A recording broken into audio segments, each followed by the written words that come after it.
Faustino Catalina. Iglesia Noticia. COPE. Estar informado. Saludos amigos y muy buenos días en este domingo 15 de abril, el tercero de la Pascua. Es el momento de comenzar el tiempo para la actualidad religiosa que les ofrecemos aquí cada 7 días, con lo más destacado en España y en el mundo en Iglesia Noticia, en la actualidad religiosa hasta las 9 de la mañana, en que llegará como siempre la Santa Misa desde Toledo. Un programa que les ofrecemos hoy gracias a nuestro compañero Óscar Gómez en el control de sonido y a Amparo Latre en la producción, y con los siguientes titulares. La tercera exhortación apostólica del Papa Francisco, Gaudete et Exsultate, alegraos y regocijaos, ofrece un práctico manual para alcanzar la santidad en la vida ordinaria de cada persona. Francisco admite graves equivocaciones en la valoración de los casos de abusos a menores en Chile y pide perdón a las víctimas. El presidente francés, Emmanuel Macron, anima a repensar la laicidad del Estado y a restaurar las relaciones con la Iglesia desde un diálogo de la verdad. Con el lema Educar para acoger el don de la vida, se ha celebrado la Jornada por la Vida. Un fallo del Tribunal Constitucional avala los conciertos a los colegios de educación diferenciada y que la asignatura de religión sea evaluable. Apertura del Año Santo Jubilar de San Vicente Ferrer en el 6º centenario de su muerte. Con el lema Algunas personas no dan nada, otras solo la mitad, mejor dos, Cáritas invita a marcar las casillas de la Iglesia y de otros fines sociales en la declaración de la renta. Y mañana comienza la Asamblea de Primavera de la Conferencia Episcopal Española. Iglesia Noticia. COPE. Estar informado.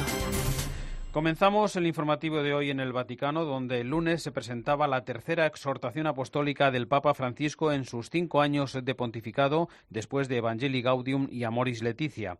Con el título Gaudete et Exsultate, alegraos y regocijaos, el Papa ofrece una invitación y un práctico manual para alcanzar la santidad, para ser santos en la vida ordinaria, cada persona en su situación personal, familiar o social, y a pesar de los riesgos y desafíos de nuestro mundo. Vamos a conocer las principales propuestas de este nuevo documento del Papa con la corresponsal de la cadena COPE en Roma, Eva Fernández. Buenos días. Buenos días. A lo largo de 42 páginas y en 5 capítulos, el Papa reflexiona sobre asuntos esenciales en la vida de quien desea decir sí al proyecto que Dios tiene sobre cada uno de nosotros, la santidad.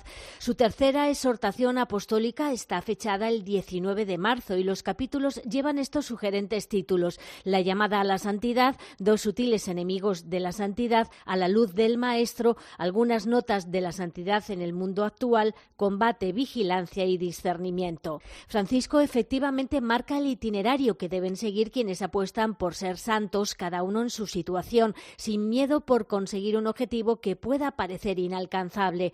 Los santos de al lado, los de la clase media, y que además estén obsesionados por vivir las obras de misericordia y las bienaventuranzas. Angelo de Donatis es el vicario general para la diócesis de Roma. La finalidad de la exhortación no es ofrecer un tratado sobre la santidad. El objetivo del Papa es hacer resonar una vez más la llamada a la santidad en el mundo actual, con sus riesgos, sus desafíos y sus oportunidades. A lo largo de los 177 puntos en los que se divide el texto, todo rezuma el optimismo y la alegría de recuperar la felicidad para la que hemos sido creados. No podemos conformarnos con una existencia mediocre y tampoco debemos tener miedo a apuntar alto. El Papa también previene contra quienes reducen el Evangelio a una fría práctica de normas y nos advierte sobre dos sutiles enemigos, dos formas de seguridad doctrinal que en lugar de evangelizar optan por analizar, clasificar y controlar a los demás. Francisco señala abiertamente al diablo, que no es un mito ni una idea, y ofrece unas cuantas claves para ser un buen cristiano en el mundo actual. Su último consejo pasa por lo que él denomina el gran protocolo, la caridad siempre en el centro de nuestra vida. Las bienaventuranzas, recuerda el Papa en este documento, son el carné de identidad del cristiano, que en ese camino hacia la santidad camina contracorriente de lo que hoy propone la sociedad. Señala además el aguante, la paciencia, la mansedumbre, pero también la alegría y el sentido del humor, como algunas notas de la santidad en el mundo actual. Escuchamos el comentario y valoración del director editorial de la cadena COPE, José Luis Restán. En continuidad con sus predecesores, Francisco presenta la santidad no como un modelo inalcanzable, sino como una forma de vida enraizada en la realidad cotidiana, una respuesta a Dios que no deja de llamar a cada uno. La santidad no nos quita fuerzas, vida o alegría, por el contrario, consiste en alcanzar la verdadera estatura de nuestro ser. Por eso habla de los santos de la puerta de al lado, que están en medio de nosotros y muestran la presencia de Dios en los más pequeños detalles de la vida de cada día. Gaudete et exsultate traza también el camino. Lo primero es pertenecer a Dios, ya que solo su gracia, su compañía amorosa, puede curarnos y cambiarnos. El santo no es un aventurero aislado, sino que pertenece a un pueblo. Es en la Iglesia donde podemos encontrar todo lo que se necesita para crecer hacia la santidad. La palabra de Dios que ensancha nuestra razón, los sacramentos que nos comunican la gracia que transforma, la vida de las comunidades con el testimonio de la caridad y toda la belleza que en ellas crece. Hay tantos caminos para la santidad como personas, pero su fisonomía es siempre la de las bienaventuranzas, que expresan el estilo de Jesús. El Papa ofrece también algunas notas para vivir la santidad en el mundo actual. Estar centrados en Dios permite la paciencia y la mansedumbre, la alegría y el sentido del humor. Otras dos notas son la audacia y el fervor apostólico, porque el santo es, en cualquier caso, un misionero. Por último, Francisco advierte que no es posible la santidad sin oración y sin comunidad, porque se trata de un don de Dios, no de una conquista nuestra. Seguimos con la actualidad en el Vaticano para detenernos ahora en la carta que el Papa ha enviado a los obispos de Chile. En ella admite graves errores de valoración y de percepción sobre los casos de abusos a menores y pide disculpas a las víctimas afectadas. Eva Fernández. Se trata de una carta muy franca y clara en la que efectivamente el Papa Francisco pide públicamente un perdón que además trasladará personalmente a las víctimas de abusos sexuales que denunciaron el encubrimiento de sus casos por parte del obispo de la ciudad chilena de Osorno, Juan Barros, y para solucionar cuanto antes la crisis, Francisco ha convocado a Roma a todos los implicados, conferencia episcopal y víctimas incluidas. Francisco ha escrito esta carta tras haber leído el informe de 2.300 páginas preparado por su enviado especial, el arzobispo maltés Charles Scicluna, en el que se confirma que los testimonios de las víctimas son verdaderos. La carta, fruto de una reflexión pausada y meditada, abre un camino de solución para la herida abierta que el caso del sacerdote Karadima ha significado para la Iglesia chilena. Durante el pontificado de Benedicto XVI fue condenado por el Vaticano a alejarse de toda actividad pastoral y a permanecer recluido. En el texto de la carta, el Papa asegura que la resolución de este conflicto servirá para restablecer la confianza en la Iglesia rota por nuestros errores y pecados y para sanar las heridas que no dejan de sangrar en la sociedad chilena.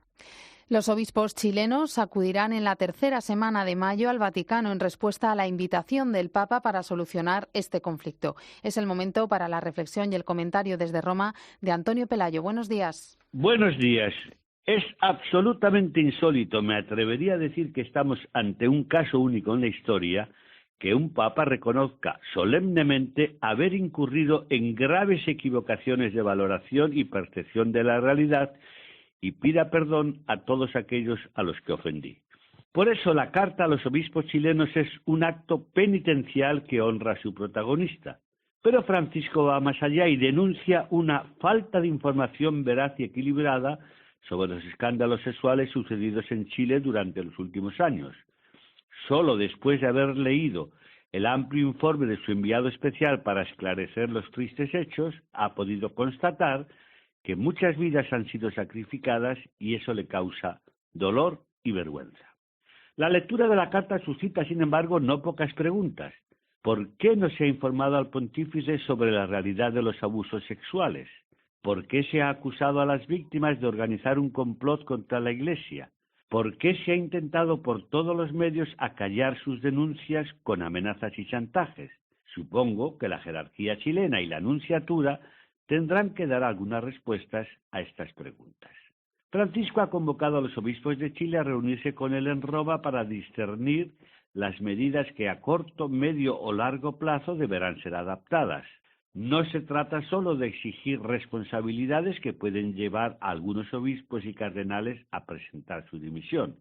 Lo más importante es, afirma en su carta, restablecer la comunión eclesial con el objetivo de reparar en lo posible el escándalo y restablecer la justicia. Y también ha extendido su invitación a 3 representantes de las víctimas para que puedan exponerle las medidas y sanciones que proponen y desean. El Papa ha roto la ley del silencio sobre los escándalos sexuales en la Iglesia. Los criminales y sus cómplices tendrán que pagar sus culpas, lo exigen la verdad y la justicia. Desde Roma les ha hablado Antonio Pelayo. Gracias, Antonio. También esta semana les contamos, el Papa ha recibido a más de 550 misioneros de la Misericordia que se han reunido convocados por el Pontificio Consejo para la Promoción de la Nueva Evangelización, 2 años después de la institución de este ministerio especial durante el Jubileo de la Misericordia. ¿Qué les dijo, Eva? El Papa les habló sobre todo del perdón y les animó a que no fueran inquisidores con quienes acuden a confesarse cuando la gracia de Dios ya ha intervenido. El hijo pródigo de la parábola evangélica no tuvo que pasar por la aduana, les recordó Francisco, e insistió en que la Iglesia no debe crear ninguna barrera o dificultad que obstaculice el acceso al perdón del Padre. Durante la homilía de la misa también les hizo esta recomendación. Atención, no se trata de convertirse en curas envasados como si fuesen depositarios de un carisma extraordinario. No, sacerdotes normales, simples, equilibrados, pero capaces de dejarse regenerar constantemente por el Espíritu, dóciles a su fuerza, interiormente libres. Francisco les ha recordado que, dado todo el bien que han hecho durante el Jubileo de la Misericordia, ha decidido prolongar todavía más su labor. Ser colaboradores de la Misericordia, asegura el Papa, presupone vivir el amor misericordioso que nosotros hemos experimentado primero. También les animó a que tuvieran un estilo contagioso de vida en el que la unidad prevalezca siempre sobre las divisiones. Gracias, Eva. El lunes tuvo lugar en París un destacado encuentro de la Conferencia Episcopal Francesa con el gobierno del presidente Macron, que invitó a repensar las relaciones Iglesia-Estado, así como el tradicional laicismo que no debe suponer una marginación de la espiritualidad en la sociedad. Corresponsal en París, Asunción Serena. Por primera vez, la Conferencia Episcopal Francesa ha invitado a Emmanuel Macron a un encuentro a la imagen de la cena organizada cada año por las instituciones judías o por los musulmanes tras la ruptura del ayuno. Para el presidente francés, los lazos que unían a la Iglesia y el Estado están dañados y hay que repararlos porque lo exige la situación de fragilidad social que se vive en Francia. Cuando existe el riesgo de que el tejido de la nación se desgarre, considero que es mi responsabilidad no dejar que se desgaste la confianza de los católicos hacia la política y los políticos.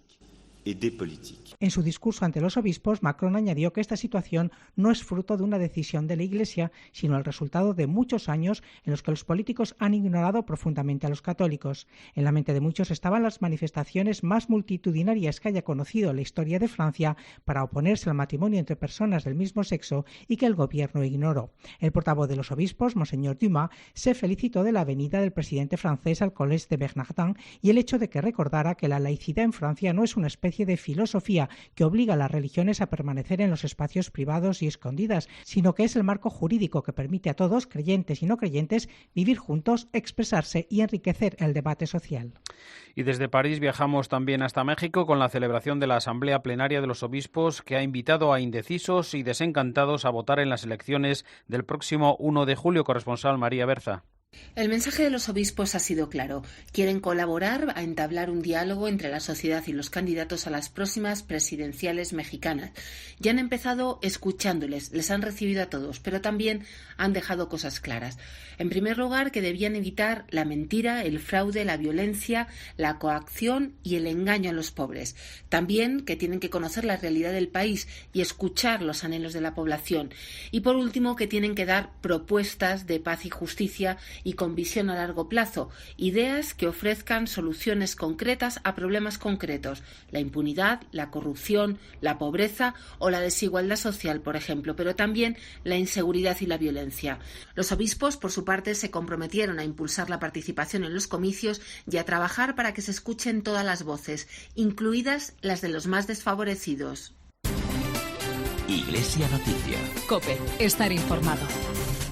Javier es un hostelero gallego y ha conseguido que una página web retire una reseña negativa de su local, al demostrar que se la inventó una bloguera a la que no quiso invitar a comer. El titular decía que éramos caros, lentos y con mal olor. No solo quieren comer gratis, sino que encima quieren cobrar por comer. ¡Qué barbaridad! Exacto, sí, justo. De lunes a viernes, de 1 a 3 de la tarde, encontrarás las mejores historias en Mediodía COPE con Pilar Cisneros y Antonio Herraiz. Iglesia Noticia. COPE. Estar informado. Tiempo en Iglesia Noticia para la actualidad en España. Un fallo del Tribunal Constitucional ha rechazado el recurso presentado por el PSOE contra la LOMCE. Avala que se subvencione a los colegios de educación diferenciada, ya que no supone para las familias, alumnos y centros un trato menos favorable ni una desventaja a la hora de suscribir conciertos con la Administración. Además, el Tribunal Constitucional considera amparado por la Constitución que la materia de religión sea evaluable, lo que supone que cuente para la nota media y también para las becas. El presidente de CONCAPA, la Confederación Católica de Padres de Alumnos, es Pedro Caballero. Avala lo que siempre hemos dicho, que los padres y las familias tienen la oportunidad de elegir el tipo de educación que quieren para sus hijos, y sobre todo en estos colegios que separan por sexo, bueno, pues la decisión de las familias es importante, por lo tanto avala esa decisión de las familias, como no podía ser de otra manera. Es la libertad de los padres a poder elegir el tipo de educación que quieran para sus hijos. No que nos impongan un pensamiento único, que es lo que hasta ahora se quería promover. Un pensamiento único, una escuela única. No, señores, estamos en un país plural y podemos elegir lo que queramos. El lunes se celebró la Jornada por la Vida. En el Espejo de COPE estuvo el responsable de la Subcomisión de Familia y Vida de la Conferencia Episcopal, el obispo de Bilbao, Mario Iceta. La vida humana merece siempre una actitud activa, de entrega, de acompañamiento, de promoción, ¿no? Y quizás en un cierto adormecimiento con estos temas, un cierto dejar pasar cuestiones importantes y decisivas, es necesaria esta actitud de activa, de poner encima de la mesa este valor de toda vida humana, más allá de cualquier condicionamiento, y de todo tipo de acciones que la promocionen, la acompañen y la tutelen. Y así como educamos en muchas disciplinas de todo tipo y muy necesarias, también es necesario educar en percibir ese valor infinito de la vida humana mediante el testimonio y mediante también una elaboración de pensamiento para que nuestros jóvenes sean introducidos en lo más hermoso de la belleza que nos rodea, que es precisamente esa dimensión trascendente, espiritual, personal de los seres humanos con los que convivimos. Monseñor Iceta destacó también la importancia de compartir nuestra existencia con los demás. Pues estamos muy ocupados en muchas batallas y perdemos lo más genuino de la vida, que es compartir la existencia con un prójimo, ¿no? Y podemos verlo en las personas mayores de nuestra familia o en personas que conocemos que pueden tener alguna discapacidad, como son un bien infinito para nosotros y cómo esas limitaciones, entre comillas, no impiden percibir la grandeza, la hermosura y el don inmenso de las personas, más allá de condicionamientos que pueden hacer pues eclipsar un poco estas cuestiones que siempre están presentes y que son el fundamento del ser humano. Como en años anteriores, al inicio de la campaña de la declaración de la renta, Cáritas invita a los contribuyentes a marcar de manera conjunta y simultánea la X en las dos casillas solidarias de la asignación tributaria, la destinada a la Iglesia Católica y la de actividades de interés social. Este año con el lema "Algunas personas no dan nada, otras solo la mitad, mejor dos". Nacho de Gamón. Con este lema, Cáritas nos recuerda que con un pequeño gesto, el de marcar las dos X en la casilla de la Iglesia y en la de fines sociales, podemos ayudar el doble. Y es que hay casi 6,5 millones de personas que no marcaron ninguna de las dos casillas en su última declaración. Por eso, desde la ONG de la Iglesia nos aseguran que este pequeño gesto no nos va a costar más. Beatriz García es la coordinadora de la campaña Mejor 2. No hay que elegir, se pueden marcar las dos y por cada una de ellas se destina el 0,7, con lo cual si marcamos las dos, estamos destinando el 1,4 de nuestra cuota íntegra a ayudar a esas personas. No nos cuesta más y no nos devuelven menos. Si la declaración sale a devolver, la devolución es la misma. Si la declaración sale a pagar, vamos a pagar lo mismo. Y es que proyectos como los que lleva a cabo Cáritas se financian gracias a las dos, ya que la ONG recibe recursos de ambas casillas. Cáritas, como organización de iglesia, se beneficia de las declaraciones que llevan la casilla de Iglesia Católica marcada, y como organización social también recibe fondos de los que se recaudan a través de la casilla de fines sociales. En el último año, a través de la casilla de fines sociales, fueron 26,7 millones de euros los que recibimos para financiar proyectos de ayuda a las personas en situación de pobreza y exclusión. Cáritas te pide que te acuerdes de marcar las dos X en tu declaración de la renta, la de la Iglesia y la de fines sociales. Es un pequeño detalle que duplica nuestra solidaridad. El Fondo de Responsabilidad Solidario del Banco Santander, que asesora a la Fundación Pablo VI, ha sido galardonado como mejor fondo solidario de España. Este fondo, capitalizado con cerca de 1.000 millones de euros, es asesorado en su contenido ético desde el 2003 con un código basado en los valores y principios de la doctrina social de la Iglesia que son de aplicación al ámbito de la economía y de las empresas. De acuerdo a ese código, se vetan las inversiones en compañías que van contra el derecho a la vida, los derechos humanos, el respeto al medio ambiente, el derecho a la salud y la responsabilidad social empresarial. En esta acción de vigilancia participan profesores del Máster en Doctrina Social de la Iglesia de la Universidad Pontificia de Salamanca y un porcentaje de la comisión de este fondo está destinado a proyectos solidarios y de economía social gestionados por Cáritas, Manos Unidas y la Conferencia Española de Religiosos. La Catedral de Valencia acogió el lunes la misa de apertura del Año Santo Jubilar con motivo del 6º centenario de la muerte de San Vicente Ferrer. COPE Valencia, Luis Agudo. La Archidiócesis de Valencia y las diócesis de Orihuela, Alicante, Segorbe, Castellón y de Tortosa viven ya desde este pasado lunes el Año Santo Jubilar Vicentino concedido por la Santa Sede a petición del Cardenal Cañizares con motivo del 600 aniversario de la muerte de San Vicente Ferrer. En declaraciones al espejo de la Iglesia, el Cardenal Cañizares defendía el pasado martes la plena vigencia, la plena actualidad de San Vicente Ferrer como pacificador y unificador precisamente en las situaciones que hoy mismo viven España, Europa e incluso la misma Iglesia. Que busca la unidad por encima de todo, la unidad dentro de la Iglesia, la unidad en la sociedad y, consiguientemente, la paz. En tiempos muy convulsos, él realmente es un constructor de paz. Todo eso son realmente aspectos muy claves para el momento que estamos viviendo. Es un personaje de hoy. El cardenal también expresó su confianza en que San Vicente Ferrer sea pronto declarado doctor universal de la Iglesia Católica. En un ambiente de convivencia, comunión y oración, este fin de semana se celebra en el santuario de Covadonga un encuentro diocesano de jóvenes con motivo del año jubilar. COPE Oviedo, Inmaculada Rivas. 2 días de convivencia, oración y comunión a los que se han sumado cientos de jóvenes, chicos y chicas de entre 16 y 29 años, no solo de Asturias, sino de toda la provincia eclesiástica, que incluye a Santander, Astorga y León. Han asistido también mayores de 30 como voluntarios. El arzobispo de Oviedo, Monseñor Jesús Sazmontes, no ha querido perderse este encuentro, que se enmarca dentro del año jubilar en Covadonga. Arrancaba ayer en Cangas de Onís con una catequesis. Después los jóvenes caminaron hasta el Real Sitio para visitar a la Santina. Ha habido actividades lúdicas, una vigilia y hasta fuegos artificiales. La Eucaristía, que se va a celebrar a mediodía en Covadonga, pondrá fin a esta jornada regional de la juventud.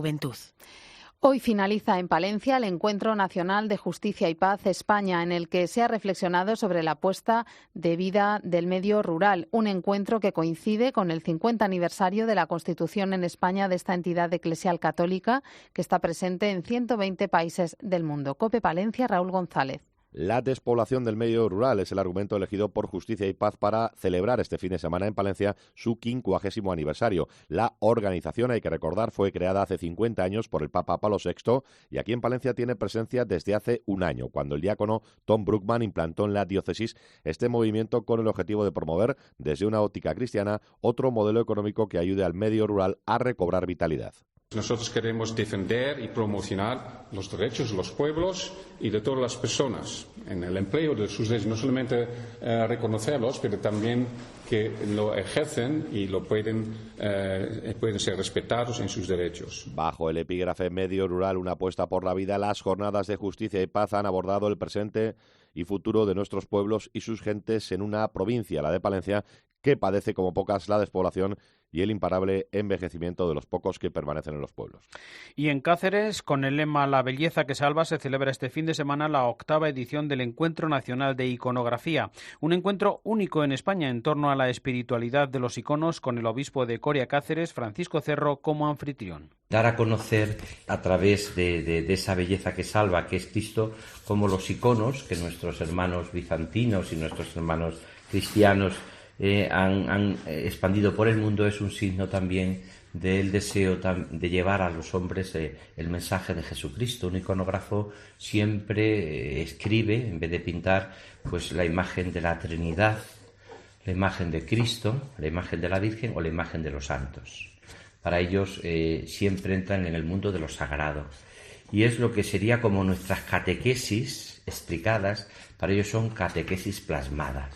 Ellos explican todo lo que es la fe y lo que es los pasajes más importantes evangélicos a través de los iconos, ¿no? Y de hecho yo siempre lo repito, ¿no? Dios ha hecho iconos. En Jesucristo Dios se ha hecho icono, Dios se ha hecho imagen. En 2018 se cumplen los 400 años de la muerte en la ciudad china de Macao del jesuita madrileño Diego de Pantoja. Con este motivo, el Instituto Cervantes de Madrid ha presentado los actos de homenaje al primer español que accedió a la corte del emperador de la dinastía Ming, Wanli. Antonio Montero, buenos días. Buenos días. Diego de Pantoja fue colaborador del también jesuita italiano Matteo Ricci y partidario como él de la evangelización a través de la cultura, las costumbres y las tradiciones chinas. Poseía las cualidades intelectuales y personales para lograr esta empresa. Ignacio Ramos, jesuita y profesor en Pekín. Muy apasionado, muy observador, lleno de ganas por consolidar la presencia de la compañía en China. Sirvió de puente cultural con Occidente durante sus 21 años como misionero en China y fue el primer español que logró entrar en la ciudad prohibida de Pekín gracias a su empeño y persuasión. Primero, con muchísima paciencia, con una fe muy profunda en que hay que hacer callo para llegar a donde Dios te lleva, ¿no? Esa paciencia facilitó la expansión de la Compañía de Jesús por toda China. Él consiguió el mayor honor que se le concedió en la dinastía Ming a un extranjero hasta entonces, que es conseguir enterrarlo en terreno de la capital. Y eso dio mucha credibilidad a toda la presencia de los jesuitas en China y permitió que en otras partes del país se pudiese llevar a cabo una labor evangelizadora, discreta pero más libre, ¿no? Entre los actos conmemorativos preparados por el Instituto Cervantes en Pekín, un simposio y un ciclo de conciertos que recordarán a quien llevó el primer clavicordio a la ciudad prohibida. Y el Encuentro Nacional de Delegados Diocesanos de Pastoral Vocacional, celebrado esta semana, se ha centrado en el acompañamiento a los jóvenes en su vocación. Sergio Requena es el secretario de la Comisión Episcopal de Seminarios y Universidades. Esa es una tarea que nos incumbe a todos, a toda la Iglesia, no solo a los sacerdotes ni a los religiosos, sino también pues a los laicos, a todos en general, es decir, que la Iglesia sea el hogar de todos, también de los jóvenes, se tiene que sentir como en casa. Y nos tenemos que esforzar un poco todos por ponernos en su lugar y por adecuar nuestro mensaje pues para que pueda ser entendido, comprendido y aceptado también por ellos. En su discurso en la gala de presentación de la Fundación Octavo Centenario de la Catedral, Burgos 2021, celebrado en el Fórum Evolución el jueves, el arzobispo de Burgos, Fidel Herráez, dijo que esta es una ocasión para unirnos como ciudad y provincia en la proyección de nuestra tierra desde el punto de vista cultural, económico, social y religioso. El Octavo Centenario, añadió, ha de contribuir a esa cultura del encuentro que facilite y posibilite una ciudad más habitable y humana porque sabe crecer y construir desde la integración, la amabilidad y la solidaridad. Es también una oportunidad del necesario diálogo en nuestra sociedad, tal y como la catedral es fruto de encuentro y diálogo de personas y generaciones. Y recordamos que mañana lunes comienza en Madrid la Asamblea Plenaria de Primavera de la Conferencia Episcopal Española. Entre otros temas, los obispos estudiarán un documento sobre el estado actual del apostolado seglar, la aplicación de las nuevas normas de formación para los seminarios y también elegirán a los obispos que representarán a la Conferencia Episcopal Española en el Sínodo de Obispos del próximo mes de octubre sobre los jóvenes.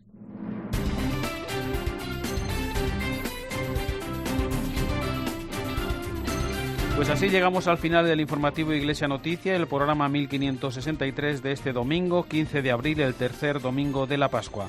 Llega ya la última hora de la actualidad en España y el mundo y después la Santa Misa. Hasta el próximo domingo, el saludo de Amparo Latre y de Faustino Catalina. Que pasen una feliz semana.